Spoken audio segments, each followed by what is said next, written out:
تین چیزوں سے آقا علیہ السلام نے خود کو بچا رکھا تھا. تین چیزوں سے خود کو آقا علیہ السلام نے بچا رکھا تھا. ایک ریا سے، زندگی میں کوئی عمل دکھلاوے کا آپ کی حیات پاک میں نہیں تھا، ریا سے. دوسرا کثرت کلام سے، اسی طرح مولا علی المرتضیٰ بیان فرما رہے ہیں، ضرورت سے زائد کلام کرنے سے بچا رکھا تھا. اور تیسرا بے سود اور بے مقصد بات کرنے سے بچا رکھا تھا. اور آپ فرماتے ہیں اور تین چیزیں ایسی تھیں جن سے دوسروں کو بچا رکھا تھا، دوسرے لوگوں کو بچا رکھا تھا. ایک مذمت سے، کسی کی مذمت نہ فرماتے، اور کسی کو اس کی برائی کوتاہی پہ آر نہ دلاتے، شرمندہ نہ کرتے، اور کسی کا عیب تلاش نہ کرتے، ہر ایک کے عیب پہ پردہ ڈالتے.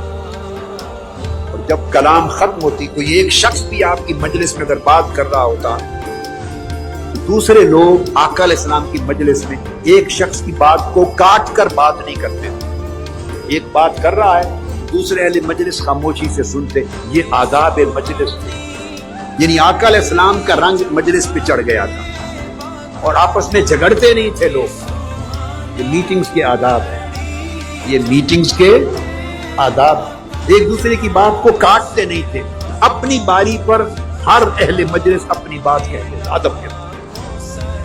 پھر دوسرے کی بات آتی، وہ اس پر طعن و تشنیع نہ کرتا، اس کی بات کو نہ کاٹتا، وہ اپنے موقع پر اپنی باری پر اپنی بات کہہ دیتا.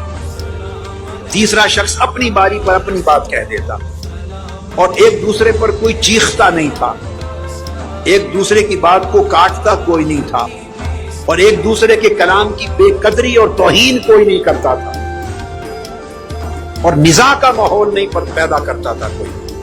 جب دوسرا اپنی بات کر کے فارغ ہو جاتا، خاموش ہو جاتا، تب اگلا آدمی کلام کرتا. یہ آقا علیہ السلام کی مجلس کا ادب اور طریق تھا. اور آقا علیہ السلام کے اخلاق حسنہ میں یہ چیز دی تھی کہ کوئی بات کوئی شخص کرتا اور دوسرے ہنستے، تو آپ ان کی دلجوئی کے لیے خود بھی ہنستے مسکراتے. ہنسنے والوں کے ساتھ اگر آپ نہ ہنسیں تو پھر ان کو تعجب ہوگا، شرمندگی سی ہوگی کہ ہم ہنسے ہیں، اور آقا علیہ السلام نے شاید ہمارا ہنسنا پسند نہیں کیا. تو جب دوسرے ہنستے تو آپ بھی تبسم فرماتے، تاکہ وہ اپنے ہنسنے کو انجوائے کرے.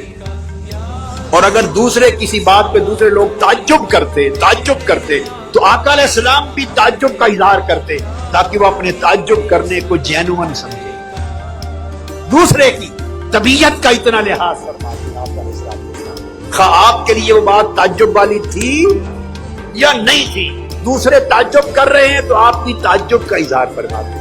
دوسرے ہنس رہے ہیں، انجوائے کر رہے ہیں، تو آپ اس پہ مسکراتے، تبسم فرماتے، تاکہ ہر بات میں اہل مجلس کی دلجوئی اور بات کرنے والے کی دلجوئی.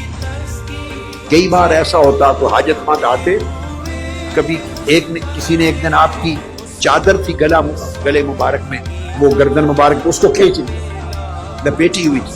جو کھینچا تو آپ کی گردن مبارک پہ ہلکا سا زخم تھا.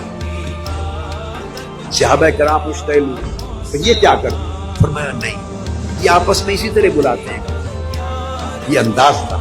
فرمایا نہیں، ان کا آپس میں اپنے قبیلے میں جس دیہات سے آیا، یہ اسی طرح ان کا معمول ہے کرنے. کوئی پھر اس کی بات سنی، جو اس کی حاجت تھی اس کو پورا فرما دیا.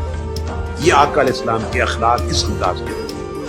اور آپ فرماتے، جب کسی حاجت مند کو دیکھو، اپنے کام چھوڑ کر اس کی حاجت پوری کرو، اس کی ضرورت اور حاجت کو پورا کرو.